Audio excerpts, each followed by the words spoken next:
आपले सर्वांचे Radiance update YouTube चॅनलवर स्वागत आहे मित्रांनो. आज आपण या व्हिडिओच्या माध्यमातून पवित्र पोर्टलवर जे आहे अत्यंत महत्त्वाचे प्रेफरन्स देण्यासंदर्भातल्या सूचना देखील काल रात्री उशिरा प्रसिद्ध झाल्या होत्या. ते आज आपण या व्हिडिओच्या माध्यमातून त्याची सविस्तर माहिती घेणार आहोत. आणि मित्रांनो, तुम्हाला जे पसंतीक्रम देण्यासाठी देखील लवकरच एक व्हिडिओच्या माध्यमातून त्याचं डेमो देखील देणार आहोत. तर उमेदवारांसाठी जे सूचना आहे तर त्यामध्ये आपण इथे बघू शकता की 5 तारखेला जे आहे उमेदवारांकरिता जे सूचना आहेत तर ते पसंतीक्रम देण्यासाठी शासनाच्या वतीने किंवा शिक्षण आयुक्त कार्यालयाच्या वतीने ते उपलब्ध करून देण्यात आलेले आहे. तर त्याची सविस्तर माहिती मित्रांनो आज आपण व्हिडिओच्या माध्यमातून नक्कीच घेणार आहोत. स्क्रीनवर आपल्याला दिसत असल्याप्रमाणे 5 तारखेला जे आहे उमेदवारांसाठी प्राधान्यक्रम लॉक करण्यासाठी जे आणि जनरेट आणि लॉक करण्यासाठी सर्वसाधारण जे सूचना असतात तर ते संदर्भात ही PDF त्यांनी अपलोड केलेली आहे. यामध्ये TIT 2022 दिलेले जे उमेदवार होते तर त्यांच्यासाठी ही पसंतीक्रम जनरेट आणि लॉक करण्याची सुविधा आहे मित्रांनो. यामध्ये आपण स्क्रीनवर बघू शकता की जे पहिल्या नंबरचा पॉईंट आहे तर त्यामध्ये त्यांनी सांगितलेलं आहे की TITची परीक्षा केव्हा झाली होती, त्याच्यामध्ये किती उमेदवार बसले होते आणि त्यांनी स्वप्रमाणपत्र पूर्ण केला होता. तर हे आपल्या काही कामाचं नाही, त्यामुळे आपण इथे पुढे जाणार आहोत. 2 नंबरच्या मुद्द्यामध्ये त्यांनी सांगितलेलं आहे की स्वप्रमाणपत्र तयार करण्याची सुविधा देखील देण्यात आलेली होती. त्यानंतर सेल्फ सर्टिफाईड केलेले जे उमेदवार होते त्यांनाच या प्रक्रियेमध्ये सहभागी होता येणार आहे आणि त्यांनाच हे लॉगिन त्यांनी उपलब्ध करून दिलेलं आहे. प्राधान्यक्रम मित्रांनो जनरेट करण्याची जी सुविधा आहे ते 5 तारखेपासूनच त्यांनी उपलब्ध करून दिलेली आहे. मित्रांनो, काही लोक गैरसमज पसरवतात आहेत की जे पसंतीक्रम आहे ते 8 आणि 9 तारखेला हे 2च दिवस त्यांनी पसंतीक्रमसाठी दिलेले आहे. तर मित्रांनो, हे अत्यंत चुकीचं आहे, कारण तसं काहीच नाही. काल रात्रीपासूनच म्हणजेच काल आपण जेव्हा पोर्टलवर ॲडव्हर्टाइजमेंट आली 4-5 वाजेच्या दरम्यान, त्यानंतर मित्रांनो 6 वाजल्यानंतर जे आहे जवळपास पसंतीक्रम जनरेट करण्याची सुविधा ओपन करून दिलेली आहे. परंतु जे लॉक करण्याचा कालावधी आहे ते 8 आणि 9 तारीख आहे. म्हणजे 8 आणि 9 तारखेपर्यंत तुम्ही ते लॉक करू शकता. सध्या तुम्हाला जनरेट करून ते पसंतीक्रम असाइन करायचे आहे. तर असं काहीच नाही की 2च दिवस त्यांनी दिलेले आहे मित्रांनो. 5 ते 9 तारखेचा तुमच्याकडे इतका कालावधी आहे. ते यामध्ये तुम्ही बिनधास्तपणे ते करू शकता, कारण यामध्ये काहीच फारसं वेगळ्याने तुम्हाला करायची आवश्यकता नाही. लॉगिन करायचं आहे, ते सर्व तुम्हाला जे आहे एक व्हिडिओच्या माध्यमातून आपण पुढे सांगणार आहोत. आजच तो व्हिडिओ तुम्हाला देण्याचा प्रयत्न करणार आहेत. यानंतर 5 नंबरचा मुद्दा जे त्यामध्ये त्यांनी सांगितलेलं आहे की तुम्हाला पवित्र पोर्टलवर जायचं आहे. ते जाहिरातीचा तुम्हाला अभ्यास करायचा आहे. सदर जाहिराती जे पवित्र पोर्टलवर डाउनलोड सेक्शनमध्ये आहे, हे आपण कालच बघितलेलं आहे तुम्हाला व्हिडिओच्या माध्यमातून देखील. विथ इंटरव्ह्यू आणि विदाऊट इंटरव्ह्यू हे दोन्ही स्वतंत्र जाहिराती त्यांनी उपलब्ध करून दिलेल्या आहे. त्यानंतर प्राधान्यक्रम जनरेट करून ते लॉक करण्यासाठी उमेदवारांना एक युजर मॅन्युअल देखील मित्रांनो दिलेलं आहे. ते TIT 2022 प्रेफरन्स जनरेट म्हणून असं ऑप्शन त्यावर देण्यात आलेलं आहे. होमपेजवर युजर मॅन्युअलमध्ये ते उपलब्ध करून देण्यात आलेलं आहे. ते देखील आपण वाचलं असेलच, आणि नाहीतर आपण व्हिडिओच्या माध्यमातून तो देखील नंतर घेणार आहोत. यानंतर 7 नंबरचा मुद्दा जे आहे की उमेदवारांना लॉगिन केल्यानंतर जनरेट प्रेफरन्स या मेनूवर त्याचा वापर करायचा आहे, आणि विथ इंटरव्ह्यू किंवा विदाऊट इंटरव्ह्यू हे दोन्ही ऑप्शन आहेत तिथे. त्यापैकी एकाचं सिलेक्शन करायचं आहे. स्वतंत्रपणे तुम्हाला दोन्ही ते जनरेट करता येणार आहे. आणि प्राधान्यक्रम जनरेट केल्यानंतर जनरेट झालेल्या प्राधान्यक्रमाबाबत आवश्यक ती तुम्हाला खात्री देखील, म्हणजे जाहिरातीमध्ये देखील तुम्हाला क्रॉस चेक करायचं आहे की जे आपल्याला इथे पसंतीक्रम आलेले आहे खरंच त्या जाहिरातीमध्ये संबंधित विषयाची आपली कास्टची जागा आहे का, याचं देखील तुम्हाला एकदा खात्री करायची आहे. कारण मित्रांनो, काय होऊ शकते की ऑनलाईन प्रोसेस आहे त्यामध्ये थोडीफार टेक्निकल प्रॉब्लेममुळे देखील तुम्हाला एखादा जे हे असते आपला पसंतीक्रम असते ते चुकीने जनरेट होऊ शकते. म्हणून त्याची देखील आपण क्रॉस व्हेरिफिकेशन एकदा ॲडव्हर्टाइजच्या माध्यमातून करावे असे यामध्ये त्यांनी सांगितलेलं आहे. आता पुढे जे आहेत तर 9 नंबरचा पॉईंट आपला इथे आहे की तुम्हाला पसंतीक्रम लॉक करण्यासाठी 8/2 ते 9/2 असा कालावधी मित्रांनो देण्यात आलेला आहे. तर याचा अर्थ असा नाही की मित्रांनो हे तुम्हाला 2च दिवस आहे 8 आणि 9. तर मित्रांनो, कालपासूनच म्हणजे 5 तारखेपर्यंत 5 तारखेपासून ते 9 तारखेपर्यंत तुम्हाला हे कालावधी असणार आहे. कारण प्रेफरन्स जनरेट करणे कालपासूनच त्यांनी ही सुविधा उपलब्ध करून देण्यात आलेली आहे. तर आता तुम्हाला विदाऊट इंटरव्ह्यू आणि विथ इंटरव्ह्यू हे दोन्ही प्रकारचे जे उमेदवार असतील, पात्र उमेदवारांना त्यांचे पसंतीक्रम जनरेट होतील. दोन्ही प्रकारचे नियुक्तीचे प्राधान्यक्रम देखील उमेदवारांना जनरेट व लॉक करता येतील. म्हणजे मित्रांनो, तुम्हाला जर विथ इंटरव्ह्यू सोबत विदाऊट इंटरव्ह्यू देखील द्यायचे असेल तर ते देखील देऊ शकता. त्यापैकी कोणताही एक द्यायचं असेल तर तो देखील तुम्ही देऊ शकता. ते तुमची चॉईसनुसार तुम्हाला ते द्यावं लागणार आहे. तर 8 आणि 9 तारखेला तुम्हाला लॉक करण्याची सुविधा असणार आहे. तोपर्यंत तुम्हाला जनरेट करून पसंतीक्रम योग्य पद्धतीने ते असाइन देखील करायचे आहे. युजर मॅन्युअल पूर्ण वाचायची आहे मित्रांनो. त्यामध्ये प्राधान्यक्रम लॉक करण्याची वगळून इतर सर्व कारवाई त्यामध्ये पूर्ण करायची, म्हणजे प्रत्यक्ष लॉक करण्याची सुविधा आपल्याला 8 आणि 9 हे 2 दिवसच उपलब्ध राहणार आहेत. कारण मित्रांनो, त्यापूर्वी आपल्याला सर्व पसंतीक्रम जनरेट करून असाइन करायचे आहे. आता 11 नंबरच्या पॉईंटमध्ये त्यांनी सांगितलेलं आहे की जे उमेदवार आहेत तर त्यांनी विहित मुदतीमध्ये प्राधान्यक्रम लॉक करायचे. मित्रांनो, कोणत्याही आशेवर राहू नका की मुदतवाढ मिळेल, असं काही मित्रांनो आपण स्वतः आपल्याला समजते की सगळा प्रोसेस ऑनलाईन आहे, त्यामुळे आपल्याला जास्तीत जास्त कितीही आपल्याला पसंतीक्रम आले तर मित्रांनो आपण 1-2 तासामध्ये घरी बसून आरामशीर ते करू शकता. त्यामुळे मित्रांनो, सर्वांनी जे इथे सूचना वाचावे, युजर मॅन्युअल पाहावे, त्यानंतर व्हिडिओची देखील मदत घ्यावी आणि त्यानंतर विहित मुदतीमध्ये कोणतीही इथे प्राधान्यक्रमसाठी मुदत वाढेल या आशेवर राहू नका. कारण मित्रांनो, आता ही प्रोसेस सगळी फास्ट होणार आहे, त्यामुळे आपल्याला जे योग्य जे विहित मुदती त्यांनी दिली त्यामध्येच आपल्याला ते काम पूर्ण करायचं आहे. आता विदाऊट इंटरव्ह्यू आणि विथ इंटरव्ह्यू जे दोन्ही प्रकारचे सहभागी असणारे उमेदवार असतील तर त्यांना दोन्ही प्रकारचे पसंतीक्रम जनरेट करून लॉक करणे बंधनकारक राहणार आहे. त्यानंतर 13 नंबरचा मुद्दा मित्रांनो, जे उमेदवार पसंतीक्रम जनरेट करून लॉक करणार नाही ते उमेदवार आता इथून जे हे पुढे कोणत्याही टप्प्यावर त्यांचा विचारात घेतले जाणार नाही. त्यांचा अर्ज मित्रांनो इथेच बाद होणार आहे, कारण जे उमेदवार पसंतीक्रम लॉक करतील त्यांनाच पुढे संधी असणार आहे.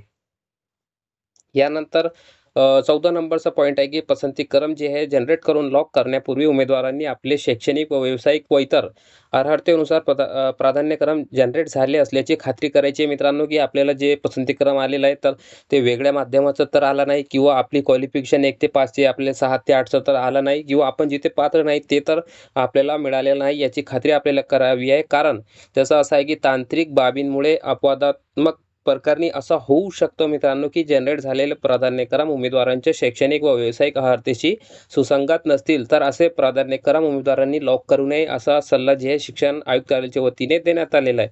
असे केल्यास मित्रांनो परिणामी काय होणार की तुमची चुकीने तिथे त्या पदावर नियुक्ती होईल आणि त्यानंतर तुम्हाला जे हे डॉक्युमेंट व्हेरिफिकेशनमध्ये तुम्ही बाद देखील होऊ शकता. त्यामुळे तो काळजी आपल्याला स्वतःला घ्यायची आहे. त्यानंतर 15 नंबरच्या मुद्द्यामध्ये त्यांनी सांगितलेलं आहे की ज्या उमेदवारांनी 12 फेब्रुवारी 2023 नंतर शैक्षणिक व व्यावसायिक इतर अर्हता अथवा कोणतीही अर्हता प्राप्त केली असेल अथवा 12/2/2023 नंतर प्राप्त असताना देखील मित्रांनो यामध्ये हे सगळ्यात महत्त्वाचा पॉईंट आहे की आता तुम्ही म्हणाल की सर हे 12 फेब्रुवारी 2023 तारीख कशाची आहे, तर मित्रांनो हे TIT परीक्षेसाठी अर्ज करण्याचा शेवटचा दिनांक होता. त्यानंतरची कोणतीही क्वालिफिकेशन इथे चालणार नाही, असे स्पष्ट आपले सेल्फ सर्टिफाईड फॉर्मवर देखील लिहिण्यात आलेलं आहे. आणि यामध्ये आता त्यांनी सांगितलेलं आहे की ज्या उमेदवारांनी 12 फेब्रुवारी 2023 नंतर जे काही क्वालिफिकेशन जे आहे त्यांनी प्राप्त केली असेल अथवा 12/2/2023 नंतर प्राप्त असताना देखील दिनांक 12/2/2023 पूर्वी उत्तीर्ण केली असल्याची नोंद केली असेल तरीही अशा दिनांक 12/2/2023 नंतरचे जे वाढीव अर्हता असणाऱ्या मित्रांनो त्याचे प्राधान्यक्रम उमेदवारांना प्राप्त होत असतील. म्हणजेच मित्रांनो, जर चुकीने देखील तुम्ही सेल्फ सर्टिफाईडमध्ये ते टाकलं असेल तर असे प्राधान्यक्रम त्यांनी कोणत्याही परिस्थितीमध्ये लॉक करू नयेत. कारण मित्रांनो, या प्राधान्यक्रमाचा कोणत्याही व्यवस्थापनातील मुलाखतीशिवाय असेल किंवा मुलाखतीसह असेल तिथे नियुक्तीसाठी कोणत्याही स्तरावर तुमचा विचार होणार नाही. कारण मित्रांनो, इथे जे क्वालिफिकेशन चालणार आहे ते फक्त आणि फक्त 12 फेब्रुवारी 2023 पर्यंतची लागेल. त्यानंतरचा एकही दिवसची डिग्री असेल तरी देखील तो इथे मान्य होणार नाही, याची उमेदवारांनी नोंद घ्यायची. नाहीतर मित्रांनो डॉक्युमेंट व्हेरिफिकेशनमध्ये तुम्हाला जे अडचणी येऊ शकतात किंवा तुम्ही तिथून डायरेक्ट बाहेर देखील होऊ शकतात. यानंतरचा 16 नंबरचा पॉईंट आहे की उमेदवारांनी सर्टिफाईड केलेले जे फॉर्म आहे त्यामध्ये माहितीच्या आधारावर तुम्हाला पसंतीक्रम इथे जनरेट होत आहे. म्हणजेच मित्रांनो, आपण BA BSc डिग्रीमध्ये जे काही अंतिम वर्षाला विषय असतील आपले किंवा संबंधित विषयामध्ये आपली डिग्री असेल त्याच प्रकारचे आपल्याला विषय इथे त्याचे पसंतीक्रम जनरेट होत आहे. स्वप्रमाणपत्रामध्ये जर चुकीची माहिती आपण नोंद केली असल्याचे त्यांचे निदर्शनास आल्यास व त्यामुळे प्राधान्यक्रम मित्रांनो जनरेट झाल्यास तर असे पसंतीक्रम उमेदवारांनी लॉक करू नका. जर आपल्याला समजले असेल की आपण BAचे फायनलमध्ये जर आपल्याला इंग्रजी हा सब्जेक्ट विषय नव्हता, परंतु तरी देखील आपण जे सर्टिफाईड फॉर्ममध्ये इंग्रजी टाकलेलं असेल आणि आता आपल्याला पसंतीक्रम इंग्रजीचा आला असेल तर मित्रांनो त्याला सध्या लॉक करू नका. कारण तुमचे डिग्रीचे देखील प्रमाणपत्र आणि विषय सर्व पडताळणी होणार आहे, त्यानंतरच तुम्हाला जे नियुक्तीनंतर मिळू शकते.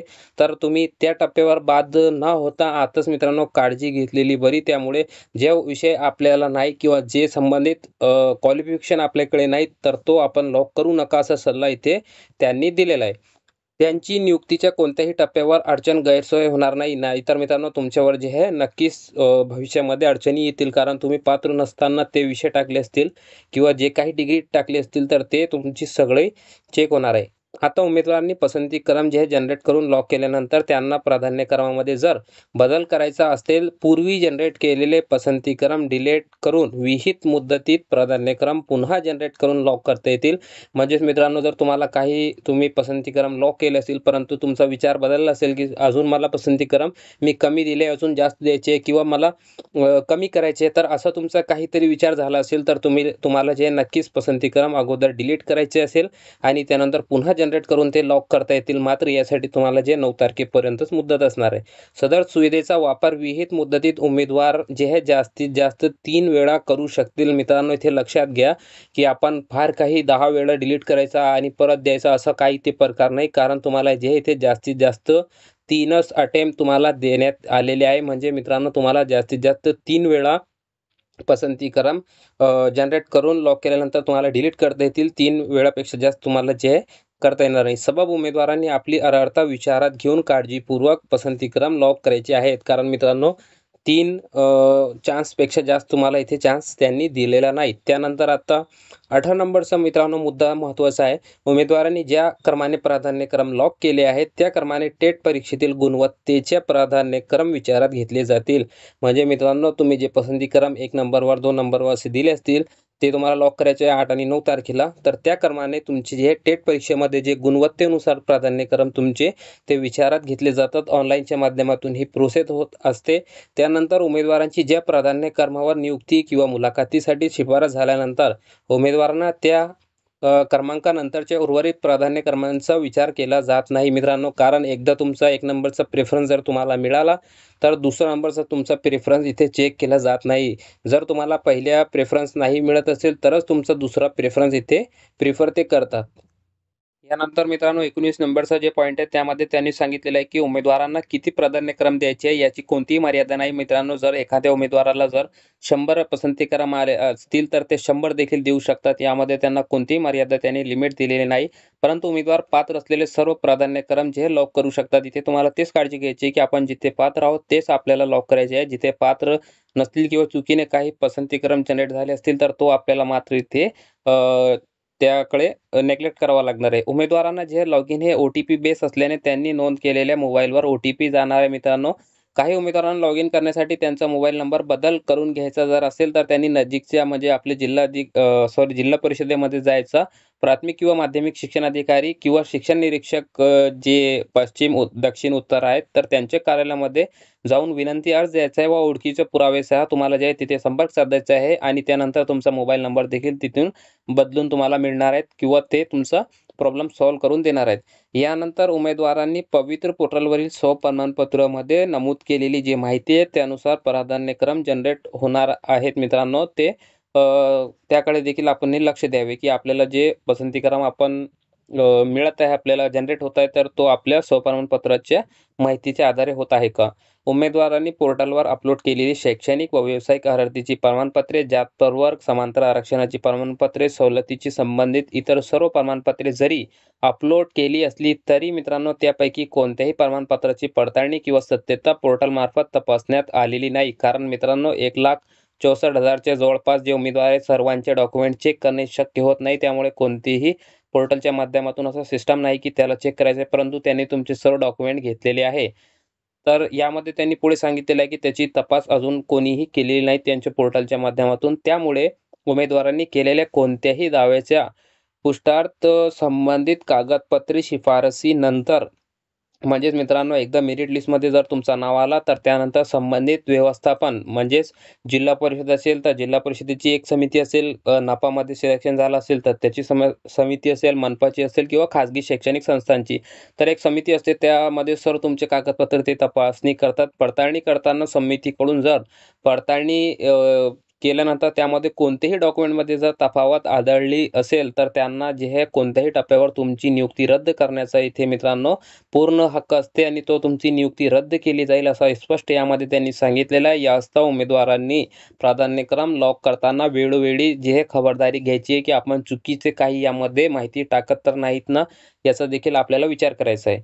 आता 23 नंबरचा जे पॉईंट आहे की उमेदवारांनी पवित्र पोर्टलवर स्वतःचा हेतू साध्य करण्यासाठी खोटी, चुकीची किंवा अपूर्ण माहिती दिली असेल, तसेच खरी माहिती लपवून ठेवली असेल किंवा त्यात बदल केला असेल किंवा कागदपत्र पडताळणीच्या वेळी सादर केलेले कागदपत्रांमध्ये कुठल्याही प्रकारची खळाखोड केली असेल मित्रांनो, असे दिसून आल्यास तर त्यावेळी जे तुमचं किंवा जे प्रमाणपत्र असणार आहे ते जर बनावट असल्याचे निदर्शनास आल्यास असा उमेदवार गैरवर्तणुकीबद्दल कोणत्याही टप्प्यावर अपात्र त्याला ठरवून तो योग्य त्या शिक्षेस देखील पात्र राहील आणि मित्रांनो त्याला प्रोसेसमधून देखील ते बाध्य करतील। आता पुढचा 24 नंबरचा जे पॉईंट आहे तर ते टी-ई-टी घोटाळ्यातील उमेदवारांसाठी आहेत की टी-ई-टीमध्ये जे गैरप्रकार मित्रांनो 2018 आणि 19 मध्ये झाला होता त्यामध्ये समाविष्ट असलेल्या उमेदवारांची नियुक्तीसाठी निवड झाल्यास नियुक्तीपूर्वी त्यांची मित्रांनो चरित्र पडताळणी करून त्यानंतरच नियुक्तीची कारवाई करण्यात येईल। म्हणजेच मित्रांनो हे पोलीस व्हेरिफिकेशन ज्याला आपण म्हणतो कॅरेक्टर सर्टिफिकेट त्याकरिता द्यावा लागतो, तर तो चरित्र पडताळणीचा तुम्हाला जे आहे इथे नियुक्तीपूर्वी ते करावी लागणार आहे। टी-ई-टी जे गैरप्रकारामध्ये असलेले उमेदवार होते, मात्र त्यानंतरच त्यांची फायनल जी आहे नियुक्ती त्यांना मिळणार आहे। आता 25 नंबरचा मित्रांनो जे पॉईंट सांगत आहे की उमेदवारांनी पसंतीक्रम लॉक केल्यानंतर त्यांची प्रिंट घेण्यासाठी जे लॉग इन करायचं आहे, लॉग इन केल्यानंतर रिपोर्ट्स या मेनूमध्ये तुम्हाला मुलाखतीशिवाय यासाठी व्ह्यू लॉक प्रेफरन्स असा मित्रांनो तिथे टॅब तुम्हाला देण्यात आलेला आहे। म्हणजे हे लॉक केल्यानंतर येणार आहे विदाऊट इंटरव्ह्यूसाठी। त्यानंतर विथ इंटरव्ह्यूसाठी देखील तुम्हाला व्ह्यू लॉक प्रेफरन्स म्हणजे आम्ही लॉक केलेले प्रेफरन्स आम्हाला दाखवा किंवा PDF फॉर्मॅटमध्ये ते डाउनलोड तुम्हाला प्रिंट घेण्यासाठी इथे ते उपलब्ध राहणार आहे। रिपोर्ट्स या टॅबमध्ये तुम्हाला त्यासाठी जावं लागणार आहे। तर हे आपण 8 तारखेच्या नंतर करू शकतो, कारण तेव्हाच आपल्याला लॉक करण्याची सुविधा उपलब्ध असणार आहे। 26 नंबरचा पॉईंट मित्रांनो इथे सांगत आहे की उमेदवार एकाच व्यवस्थापनातील एकापेक्षा अधिक गट विषयांसाठी शैक्षणिक व व्यावसायिक अर्हता धारण करीत असल्यास त्यास त्या व्यवस्थापनाचे असे एकापेक्षा अधिक प्राधान्यक्रम उपलब्ध होतील। म्हणजे मित्रांनो आपल्याकडे जर 2 प्रकारच्या डिग्री असतील, मास्टर डिग्री असतील, तर ते दोन्ही विषय तुम्हाला जे आहे दोन्ही पसंतीक्रम इथे त्याचे उपलब्ध झालेले आहे। एकापेक्षा अधिक प्राधान्यक्रम संबंधित संस्थेचे तुम्हाला दिसू शकतात असं त्यांचं म्हणणं आहे। मागासवर्गीय उमेदवार जे हे खुल्या प्रवर्गासाठी पात्र असल्यास वय व शैक्षणिक अर्हता या बाबी विचारात घेऊन त्यांना खुल्या प्रवर्गाची प्राधान्यक्रम देखील जनरेट होतील। म्हणजे मित्रांनो एखाद्या कॅटेगरीचा उमेदवार असतील तर त्यांना देखील ओपन हा प्रवर्ग जो सर्वांसाठी खुला असतो तर तो देखील पसंतीक्रम इथे जनरेट होत आहे। आता यानंतर 28 नंबरचा जे पॉईंट मित्रांनो सांगत आहे की शासन निर्णय दिनांक 7/2/2019 त्यानंतर इतर अन्वय उमेदवारांची स्थानिक स्वराज्य संस्थांच्या शाळेसाठी निवड झाल्यास त्या उमेदवाराचा खाजगी शैक्षणिक संस्थांमध्ये त्याच गटातील नियुक्तीसाठी विचार केला जाणार नाही। म्हणजे मित्रांनो जर तुमचा एका ZP-मध्ये 1 ते 5 करिता तुमची निवड झाली असेल तर संबंधित जे खाजगी संस्था असेल तिथे देखील तुम्ही पसंतीक्रम दिला असेल तर तिथे तुमचा इथे विचार केला जाणार नाही, त्याच गटाला तुम्हाला जे नियुक्तीसाठी तो मिळणार नाही असं स्पष्ट यामध्ये त्यांनी सांगितलेलं आहे।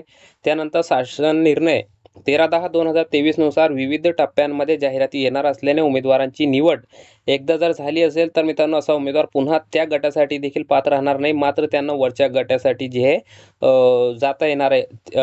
इथे आपण हे बघा की त्याने अर्ज केल्यास निवडीसाठी याच गुणवत्तेनुसार पूर्वी शिफारस झालेल्या गटापेक्षा वरचा जर गट असेल, म्हणजे अगोदर तुमचा पहिल्या टप्प्यामध्ये 1 ते 5 ला सिलेक्शन झालं असेल आणि दुसऱ्या टप्प्यामध्ये जर तुम्हाला 6 ते 8 वर जायचं असेल तर नक्कीच तुम्ही जाऊ शकता किंवा 9-10 वर तुमची क्वालिफिकेशन असेल तरी देखील तुम्ही जाऊ शकता, 11वी-12वी देखील तुम्ही याच्यावर देखील जाऊ शकता। मात्र तुम्हाला पुन्हा 1 ते 5 हा गट मिळणार नाही मित्रांनो, एकदाच तुमचं सिलेक्शन होणार आहे त्यानंतर तो पोस्ट तुमच्यासाठी इथे बाध्य होणार आहे। समजा आता प्राधान्यक्रम जनरेट करणे, लॉक करणे इत्यादी बाबत जर तुम्हाला काही अडचणी असेल मित्रांनो, तांत्रिक अडचणी की कोणाचे पसंतीक्रम जर उपलब्ध होत नसतील किंवा कोणाला जर काही प्रॉब्लेम येत असतील तर त्या सर्वांनी नक्कीच उमेदवारांनी अधिकृतरित्या पवित्र पोर्टलच्या जे ईमेल आहे edupavitra2022@gmail.com याच्यावर तुम्हाला जे संपर्क साधता येईल। मित्रांनो इथे तुम्हाला ईमेल करायचे असे प्रकारचे सर्वसाधारण सूचना शिक्षण आयुक्त कार्यालयाच्या वतीने आज जे जवळपास 29 पॉईंटचे उपलब्ध करून देण्यात आलेले आहे। मित्रांनो सर्व तुम्हाला इथे समजावून सांगितलं सांगितलं आहे. त्यानंतर देखील आपली काही कमेंट असतील तर नक्कीच आपण विचारू शकता. यानंतर मित्रांनो, तुम्हाला पसंतीक्रम कसे द्यायचे, लॉग इन कसं करायचं, या सर्वांची माहिती आपण व्हिडिओच्या माध्यमातून पुढे घेणारच आहोत.